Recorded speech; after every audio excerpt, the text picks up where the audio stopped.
Going to do a little brief bio. I've been in supercomputers for about 33 years, and my first supercomputer was a Cray 1, so that's dating a while back.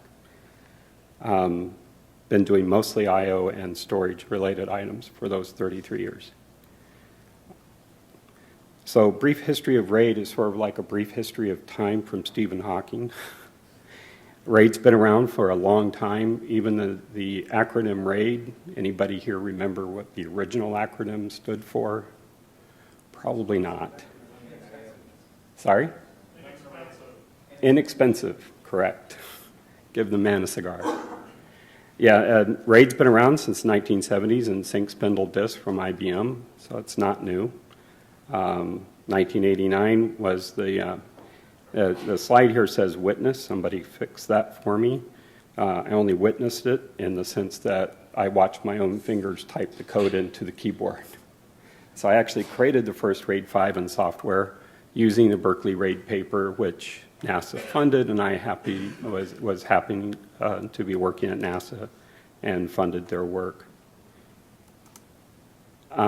We've had many variations of RAID over the years. We've switched from software to hardware RAID and back again a few times. Whoops. Something happened. Don't understand the keyboard here, apparently.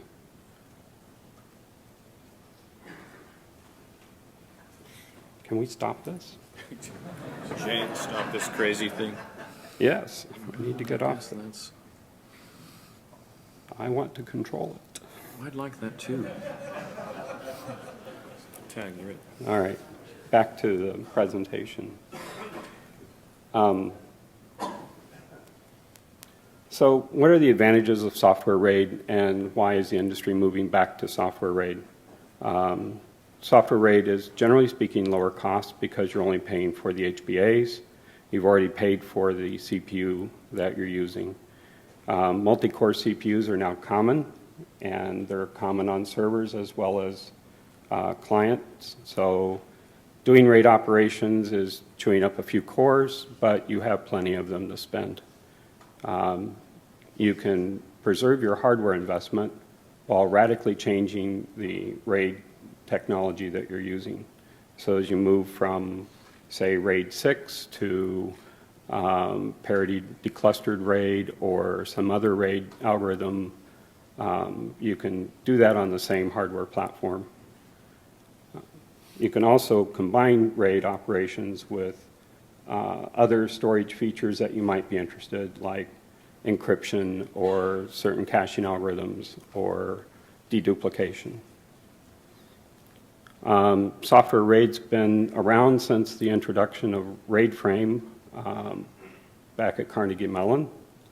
It was a useful RAID research tool. Wasn't very popular, was only available in FreeBSD and NetBSD. Somebody's going to correct me and tell me there's a Linux version of it. MD RAID followed in the early 2000s, has been maturing over the last 12 years. And of course, there's our favorite file system, ZFS. There's also Beyond RAID and a few other examples, I'm sure. So what are the advantages of doing hardware RAID? Well, hardware RAID has the advantage of having a dedicated piece of hardware that's isolated. And that's kind of important if your OS has the propensity to corrupt things. Hardware RAID has the advantage of having an onboard battery backup, usually, small bit of NVRAM, and some of those small bits can be quite large. And at the release time of the hardware RAID, it matches the best that software RAID can do. However, hardware RAID doesn't mature over the life of the product. It stays the way it is, and updating it with vendor releases of new firmware revisions can be lengthy, so you're often lagging behind it. You can buy some hardware RAIDs that do things like synchronous cache updates between two hardware RAID vendors. I know LSI has a product like that. I'm sure there will be more. and it's often easier to configure. So if your RAID system is of that much importance to you that you spend a lot of time with it, you know, having a web-based GUI or something is often a useful tool to have. So in comparing the two, I would say that, you know, software RAID has this advantage of flexibility. You also can take advantage of new generations of CPUs, and you can often integrate it with other parts of your storage hierarchy, and that really means like dedupe or encryption. Can easily be updated. The hardware RAID is vendor supported, so you remove some of the questions that you might have about Linux versions that are coming out. And typically, hardware RAID is more expensive because you're paying for a combined controller and RAID functionality, whereas with software RAID, you're just paying for the controller.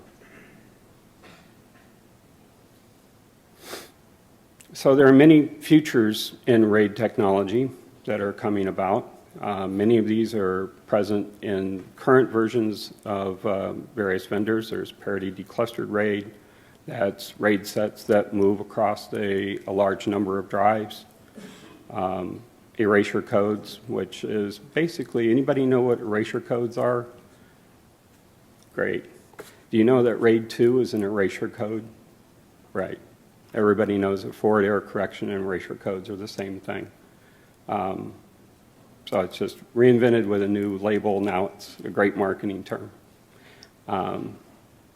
There's going to be network striping, in other words, RAID done over a local area network. There has been triplication. It's been around for quite a while.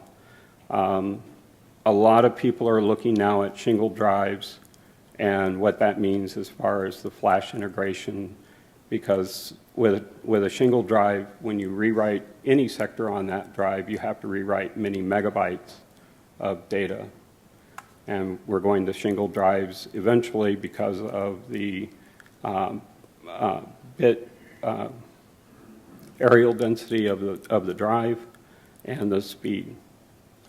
That also implies log structured disks, because one of the things that you can get with triplication is you write the flash in a log structure, and then once you get a few megabytes of data, you copy it to your shingle drive. So these things are all going to be coming down the pike. Some of them are here now. PD RAID and erasure codes are here now. Triplication's been around for a while. Shingle drives are coming. All of these features mean that software RAID will have to be more adaptable. Well, RAID in general will have to be more adaptable. Software RAID can adapt it faster, in my opinion. So I'm going to wrap this up quick. In my opinion, the key is adaptability, and software RAID is more adaptable than hardware RAID. So any questions? Extra points for anybody who knows which vendor made an actual RAID 2 and sold it. Anyone? Bueller? Yeah. Bueller? Nope. Sorry.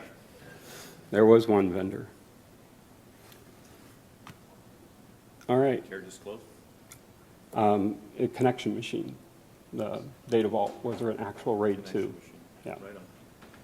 Thinking Machines Incorporated. Alan Poston, ladies and gentlemen. Thank you. Thank you.